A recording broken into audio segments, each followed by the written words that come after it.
Hello, good morning. Happy November 7th. It's Thursday. It is finally feeling like fall in Tennessee. It's freezing. It's kind of cold. It's gray today. There's no sun. It's just like gray, but it's cozy. And the leaves have started to change. The leaves are everywhere. I'm going to the studio to to work on some more stuff for Piano at Parties, a song that's on the album that's coming out in December. So soon, which is like kind of crazy to think about, but I love it. I'm not wearing Uggs. I was gonna wear my Uggs because I wanted to be cozy. I'm wearing tennis shoes right now, but I'm in my sweats. Like, it's finally feeling like I can wear sweats without being dripping with sweat. But yeah, that's kind of the vibes. I've just been working on music, reading. My bangs are finally settling. I got them cut, and whenever you cut your hair, I feel like it always is like, when you first cut your hair, because it's like fresh, it always is like weird. Like, my bangs would like dry in different directions, and so I feel like it's finally settling, because this is how it air dries out of the shower. So I feel like it's finally settling. So yay for that. We're gonna read our Proverbs of the day. I need to edit that little vlog thingy that I had. Me basically just ranting in the car about, at the end of the day, choose love. Choose to do everything with love. It's okay, that book that I read, that I had gotten, I did a podcast episode on it, but I got that book in one of those little book library thingies when I was on one of my hot girl walks. And it was everybody always loving people, even when it's difficult or hard to understand. I don't know the full title, but it's by Bob Goff, who also has a book called Love Does that I started reading a long time ago. That's his most famous book, but I need to read that. I need to read that book again. I have it. But Everybody Always by Bob Goff. Such a good book. Highly recommend. Maybe I'll put a picture.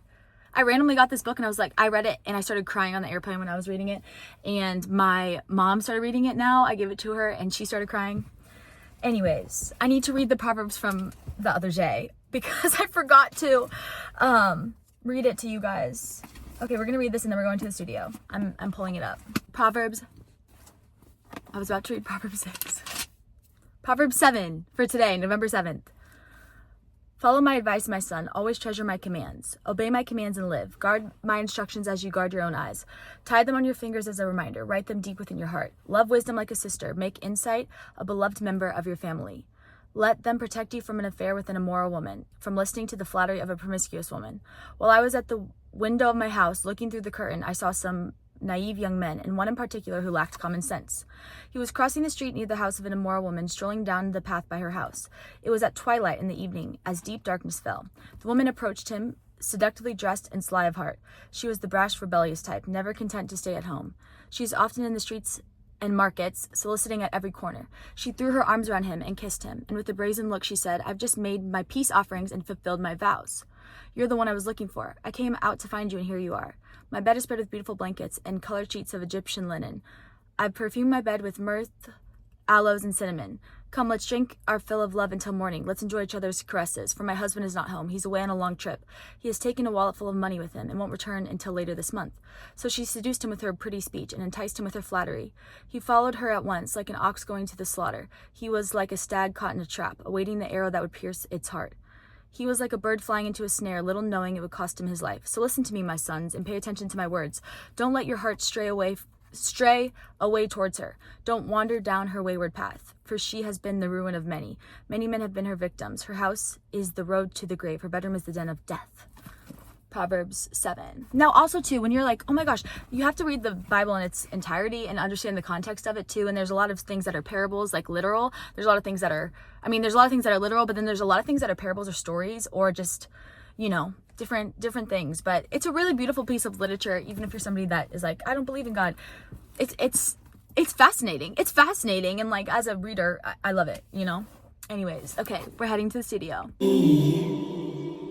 I know it's just me avoiding truth that I don't wanna see. 'Cause you're the one who should be sorry for what you did, lying, then letting me bleed. So now I'm on the piano at parties. Wanna see, I don't wanna see. Let's find the piano.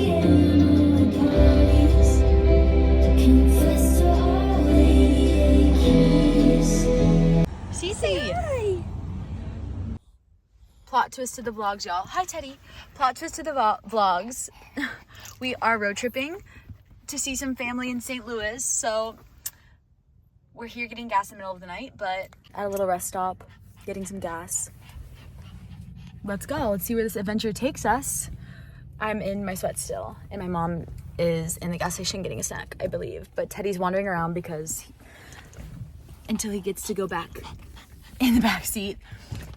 Gas station vibes. This road trips, I do love road trips, but St. Louis is pretty close to Nashville, so that's what we're doing. Yay, love.